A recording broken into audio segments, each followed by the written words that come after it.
இந்தாப்பா தம்பி, இன்னைக்கு நீ வேலை பார்த்ததுக்கான பணம் 300 ரூபா. ரொம்ப நன்றிங்கய்யா. என்ன நம்பி எனக்கு வேலை கொடுத்துருக்கீங்க. நிச்சயமா என்னால முடிஞ்ச உழைப்ப நான் கொடுப்பேங்கய்யா. அது நீ சொல்லவே வேணாம் தம்பி. நீ வேலை செய்யும் போதே நான் தெரிஞ்சுக்கிட்டேன். அடுத்தவங்க தோட்டத்துல கூலிக்கு வேலை செய்யறோங்கிற நினைப்பு இல்லாம நம்ம வேலைன்னா நம்ம எப்படி எடுத்து போட்டு செய்வோமோ அந்த மாதிரி எல்லாத்தையும் பார்த்து பார்த்து செஞ்ச. எனக்கும் வயசாகி போச்சு.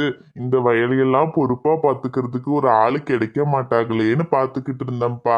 வேலைக்கு வர்றவங்க பூரா எதையோ ஒண்ணு சொன்னாதான் செய்வாங்க. அவங்களா பார்த்து எதையும் செய்ய மாட்டாங்க. ஆனா நீ நல்லா பொறுப்பா வேலை செய்யறப்பா தம்பி. நீ வேலைக்கு கிடைச்சதுல எனக்கு தான் பெரிய சந்தோஷம். சரிங்கய்யா, நீங்க வேலையை பத்தி எல்லாம் எதுவும் கவலைப்படாதீங்க, நான் பாத்துக்கிறேன். சரிப்பா தம்பி. சரிங்கய்யா, அப்ப நான் வரேன். அமுதா, என்னம்மா வெளியே உட்காந்துருக்க? கதிர் இன்னும் வரல? இல்லத்த, இன்னும் காணோம். வேலை ஏதாவது கிடைக்குமான்னு பாக்குறேன்னு காலையில போனவரு இன்னுமே வரல பாருங்களேன். அதானே, காலையில நேரத்தோட போனா மதிய சாப்பாட்டுக்கும் வரல. ஒருவேளை இங்கேயாவது வேலை எதுவும் கிடைச்சிருக்கோ என்னவோ, அதான் வேலை செஞ்சுட்டு சாயந்தரத்துல வரலான்னு இருந்திருப்பானா இருக்கும். அப்படிதான் இருக்கும் போலத்த. இல்லைன்னா இவ்வளவு நேரம் வராம இருக்க மாட்டாரு. அப்படிதான் இருக்கும். இல்லைன்னா மதியத்துக்கு சாப்பாட்டுக்கு கூட வராம இருக்க மாட்டானே. ஒருவேளை வேலை எங்கேயாவது கிடைச்சனால அங்கேயே சாப்பிட்டுருப்பானா இருக்கும். இப்ப வந்துருவான். நீ ஏன் வெளியே உட்காந்துருக்க? உள்ள போ. இல்லத்த, இருங்க, கொஞ்ச நேரம் பார்த்துட்டு வரேன். சரி சரி, இப்படி வாசலையே பார்த்துட்டு உட்காந்துருக்கியே, அவன் வந்தா வீட்டுக்கு தானே வரப்போறான். அது அத்தை. சரி உட்காரு, பின்ன நான் சொன்ன நீ என்ன கேட்கவா போற? சரி இப்ப வந்துருவான். சரிங்கத்த. கொஞ்ச நேரம் புருஷன் வர நேரம் ஆயிடுச்சுங்கவும் எப்படி பார்த்து உட்காந்துருக்கா பாரு. ஐயோ, என்ன பிள்ளைகளோ.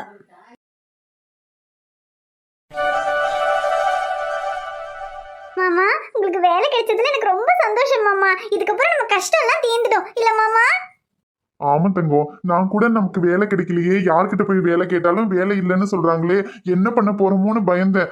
ஆனா இப்ப ஒரு வயசானவர், அவருடைய தோட்டம் தோப்பு எல்லாத்துலயுமே இந்த மாதிரி ஒரு பொறுப்பான ஆளு வேணும், நீ நல்லா வேலை செய்யறப்பா, இதுக்கப்புறம் எல்லாத்தையும் நீயே முன்ன நின்று பாத்துக்கன்னு சொல்லி எனக்கு வேலை கொடுத்துருக்காரு. எனக்கு ரொம்ப சந்தோஷமா இருக்கு தங்கம். இதுக்கப்புறம் நீ எதுக்கும் கவலைப்படாத. திரும்பவும் நம்ம எழுந்த வீடு சொத்து தோட்டம்னு எல்லாத்தையும் திரும்ப சம்பாதிச்சிடலாம். மாமா, எனக்கு திரும்பவும் பழைய மாதிரி பெரிய வீடு வசதி எல்லாமே வேணும்னால எனக்கு ஆசையே இல்லை மாமா. இந்த சின்ன வீட்டில் நம்ம இருந்தாலே எனக்கு போதும். ஆனால் என்ன, நம்ம ஆதியும் நிலாவையும் நல்லபடியாக படிக்க வச்சு பெரிய ஆளாக்கணும். அது மட்டும்தான் மாமா என்னோட ஆசை. அதான் எனக்கு வேலை கிடைச்சிருச்சுல, இதுக்கப்புறம் என்ன? இதுக்கப்புறம் அவங்கள நல்லா பாத்துக்கலாம் தங்கம். இன்னும் கொஞ்ச நாள் தான் தங்கம், இந்த கஷ்டம் எல்லாம் சரியாயிடும். திரும்பவும் பழைய மாதிரி நான் உன்னை மகாராணி மாதிரி பாத்துக்குவேன். ஏன் மாமா, இப்போ எனக்கு என்ன குறைச்சல்? இப்பவும் நான் மகாராணி மாதிரி தான் இருக்கேன். ஏன், பெரிய வீடு வசதி இதெல்லாம் இல்லைன்னா நான் மகாராணி இல்லையா? எனக்கு நீ என்னைக்குமே மகாராணி தாண்டி. அப்புறம் என்ன? சரி சரி. ஐயோ, அப்புறம் மறந்தே போயிட்டேன் பாரு. இன்னைக்கு முதல் நாள் வேலை செஞ்சு 300 ரூபாய் கூலி கிடைச்சது. அதுல உனக்கு பூ வாங்கிட்டு வந்திருக்கேன். இந்த தங்கம், பூ வச்சுக்க. என்ன மாமா வச்சுக்கன்னு சொல்றீங்க? வச்சு விடுங்க. சரி சரி, நானே வச்சு விடுறேன். மாமா, ஒரு பொண்ணுக்கு என்னதான் காசு பணம் வீடு வாசல் வசதின்னு இருந்தாலும் புருஷன் கையால வாங்கி தர இந்த ஒரு முழம் மல்லிகைப்பூல கிடைக்கிற சந்தோஷம் வேற எதுலயுமே கிடைக்காது மாமா. அது மட்டும் இல்ல, உண்மையை சொல்லணும்னா நம்ம அவ்வளோ வசதியா இருந்தப்ப விட இப்பதான் நான் ரொம்ப சந்தோஷமா இருக்கேன். என்ன தங்கம் சொல்ற? ஆமா மாமா, அப்ப நமக்கு நிறைய வசதி இருக்கும். நீங்க தோட்டத்தை பார்க்கணும், தோப்பை பார்க்கணும், வண்டியை பார்க்கணும், லோடு இறக்கணும், அது இதுன்னு காலையில இருந்து ராத்திரி வரைக்கும் ஓடிக்கிட்டே இருப்பீங்க. வீட்டுல ஏன் கூட கொஞ்ச நேரம் கூட இருக்கிறதுக்கு உங்களுக்கு நேரம் இருக்காது. ஆனா இப்ப பாருங்க, நமக்கு வசதி இல்ல, பணம் காசு இல்லைன்னா கூட எப்ப பார்த்தாலும் என் கூடயே இருக்கீங்க. அடியே, அதுக்குன்னு உன் கூடயே இருந்தா ஆகுமாடி? ஐயோ மாமா, நான் அப்படி சொல்லல. நீங்க வேலைக்கு போகணும் தான். ஆனா நமக்கு தேவையானது, நமக்கு அளவானது கிடைச்சா போதும் மாமா. மத்த நேரம் என் கூடயும் பிள்ளைங்க கூடயும் நீங்க இருக்கிறது எனக்கு எவ்வளவு சந்தோஷமா இருக்கு தெரியுமா? சரி தங்கம், இதுக்கப்புறம் அப்படித்தானே? இதுக்கு முன்னாடி முதலாளியா இருந்த எல்லாத்தையும் நான் தான் பாத்துக்கணும். அதனால காலையில இருந்து ராத்திரி வரைக்கும் வேலை இருக்கும். ஆனா இப்ப அப்படி இல்லைல்ல, நான் ஒரு சாதாரண வேலைக்காரன் தான். காலையில 10 மணிக்கு வேலைக்கு போனோமா, சாயந்தரம் 6 மணிக்கு வேலை முடிஞ்சு வீட்டுக்கு வந்தோமான்னு இருப்பேன். அது போதும் மாமா. அதுல நமக்கு எவ்வளவு கிடைக்குமோ அது போதும். அதை வச்சுக்கிட்டு நம்ம சந்தோஷமா வாழலாம். சரிடி தங்கம், எனக்கும் பெருசாலாம் ஒன்றும் ஆசை இல்லடி. உன் முகத்துல இருக்க இந்த சிரிப்பையும் நம்ம பிள்ளைங்களோட சந்தோஷத்தையும் பார்த்துக்கிட்டே இருந்தா எனக்கு போதும். நீங்க எங்க கூட இருக்கிற வரைக்கும் எங்களுக்கு சந்தோஷத்துக்கு என்ன குறைச்சல் மாமா வந்துட போகுது? ஏ தங்கம், உண்மையா சொல்லுடி, நீ சந்தோஷமா இருக்கல்ல? என்ன மாமா இப்படி கேக்குறீங்க? என்ன பார்த்தா சந்தோஷமா இல்லாத மாதிரியா தெரியுது? எனக்கு என்ன மாமா, அம்மா மாதிரி பாசமா பாத்துக்கிற மாமியாரு, இப்படி உள்ளங்கையில வச்சு தாங்குற புருஷன், சிங்கக்குட்டி மாதிரி ஒரு பையன், தேவதை மாதிரி ஒரு பொண்ணு, இதுக்கு மேல எனக்கு என்ன மாமா வேணும்? இப்ப சொல்றேன் மாமா, இந்த உலகத்திலேயே ஏன் அளவுக்கு சந்தோஷமா இருக்கிற பொண்ணு வேற யாருமே இருக்க முடியாது.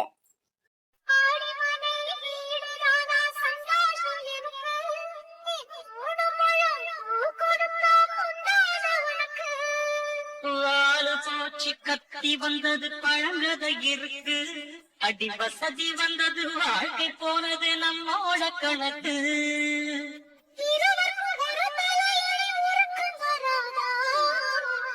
இருக்கட்டும் இவருக்கும் வந்த நினைப்பு வராத.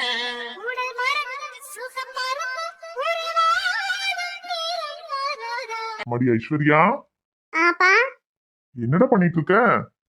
அப்பா அதான் மெடிக்கல் காலேஜ்ல சேரணும் நீங்க அப்ளிகேஷன் ஃபார்ம் வாங்கிட்டு வந்தீங்களே, அதை தான்ப்பா ஃபில் பண்ணிட்டு இருக்கேன்.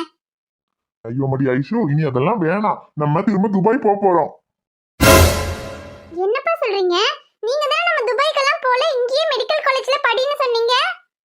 அது வந்து ஐஷுமா, அங்க துபாய் கம்பெனில ஒரு பிரச்சனைன்னு சொல்லிதான் சரி போக வேண்டாம் இங்கேயே இருந்துக்கலாம்னு பார்த்தேன். ஆனா அப்புறம் அங்க இருக்கிற வக்கீல் தான் சொன்னாரு, எல்லாம் சரி பண்ணிக்கலாம், ஒன்னும் பிரச்சனை இல்லைன்னு சொல்லி பணம் எல்லாம் அனுப்பி வச்சுட்டேன். அவர் எல்லாம் ரெடி பண்ணிடுவாரு, இனியும் 10 நாள்ல எல்லாம் சரியாயிடும், துபாய்க்கு போகலான்னு சொல்லிட்டாரு. அப்புறம் எதுக்கு இங்க காலேஜ்ல சேர்ந்துக்கிட்டு துபாயில போய் படிச்சுக்குவோம்? உனக்கு என்ன டாக்டர் ஆகணும் அவ்வளவுதானே? அங்க போய் இதை விட பெரிய காலேஜ்ல படிச்சு பெரிய டாக்டர் ஆயிக்கலாம். என்னங்க சொல்றீங்க? ஏன் ஆமா ஜானகி, துபாயில கம்பெனில உள்ள பிரச்சனையெல்லாம் சரி பண்ணிடுறேன் அங்க உள்ள வக்கீல் சொல்லிட்டாரு. பணத்தை அனுப்பி வச்சுட்டேன், அவர் எல்லாத்தையும் சரி பண்ணி இன்னும் 10 நாள்ல நமக்கு வீசா அனுப்பி வச்சிருவாரு. என்னங்க சொல்றீங்க? நிஜமாவா? அப்புறம் இந்த வீடு, தோட்டம், தொரவு இதெல்லாம் எப்படியா உடனே வித்து பணத்தை அனுப்புனீங்க? அதெல்லாம் எனக்கு தெரிஞ்ச ஆளுகளை வச்சு முடிச்சாச்சு. இந்த வீடுல இருந்து தோட்டம், வண்டின்னு எல்லாத்தையும் வித்துட்டேன். வித்து 50 லட்சம் ரூபாய் பணத்தை அங்க வக்கீலுடைய அக்கௌண்ட்டுக்கு அனுப்பி வச்சிருக்கேன். இன்னும் 10 நாள்ல வீசா அனுப்புறோம்னு சொல்லியிருக்காரு. ஐயோ சரிங்க. அப்புறம் இந்த வீடு வித்துட்டோம்னு சொல்றீங்க, அப்ப நம்ம 10 நாளைக்கு இங்க இருக்க முடியாதா? இல்ல ஜானகி, வித்தாச்சே, இருந்தாலும் 10 நாளைக்கு நம்ம இங்க இருந்துக்கலாம். துபாய்க்கு போற வரைக்கும் இருந்துக்கலாம், ஒன்றும் பிரச்சனை கிடையாது. அதுக்கப்புறமா நம்ம அந்த வீட்டு எடுத்தவங்களுக்கு கொடுத்துட்டு போயிட்டா போதும். ஓ அப்படியாங்க, சரிங்க. இப்பதாங்க ரொம்ப சந்தோஷமா இருக்கு. எனக்கு இங்க இருக்கவே பிடிக்கல. திரும்ப எப்படியாவது துபாய்க்கு போயிடணும்னு பார்த்தேன். கடவுளா பார்த்து எல்லாத்தையும் நல்லபடியா முடிச்சு கொடுத்துட்டாரு. ஆமா ஜானகி, இன்னும் டைம் இல்ல, 10 நாள் தான் இருக்கு. அதுக்குள்ள போக வேண்டிய எல்லாத்தையும் ரெடி பண்ணிக்க. சரிங்க. அம்மாடி ஐஷு, நீ கூடத்தான் உனக்கு வேண்டியது எல்லாத்தையும் எடுத்து வச்சுக்க, சரியா? 10 நாளா நம்ம துபாய்க்கு கிளம்புறோம். சரிங்கப்பா.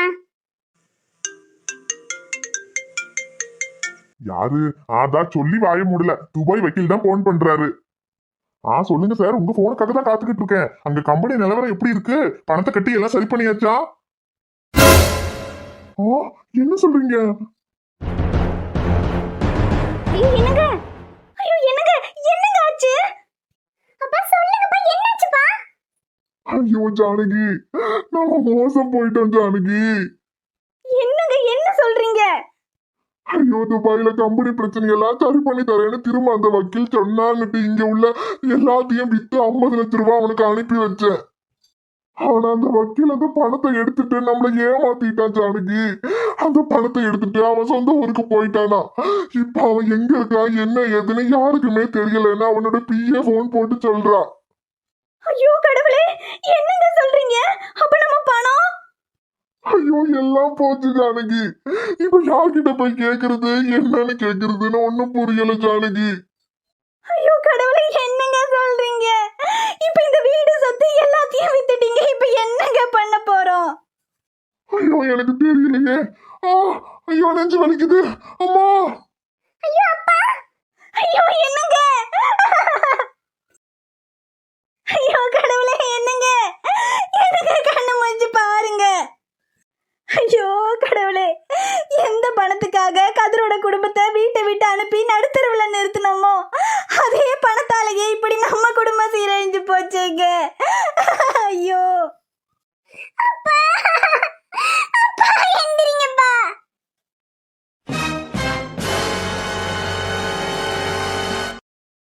ஹாய் ஃப்ரெண்ட்ஸ், எல்லாரும் எப்படி இருக்கீங்க? நிச்சயமா நலமா இருப்பீங்கன்னு நம்புறோம். நம்ம வீடியோ பிடிச்சிருந்தா மறக்காம வீடியோவுக்கு லைக் பண்ணுங்க, உங்க ஃப்ரெண்ட்ஸுக்கெல்லாம் ஷேர் பண்ணுங்க. வீடியோ பத்தின கருத்தை கமெண்ட் பண்ணுங்க. சேனலை இன்னும் நீங்க சப்ஸ்கிரைப் பண்ணாம பார்த்துக்கிட்டு இருந்தீங்கன்னா மறக்காம சப்ஸ்கிரைப் பண்ணிக்கோங்க.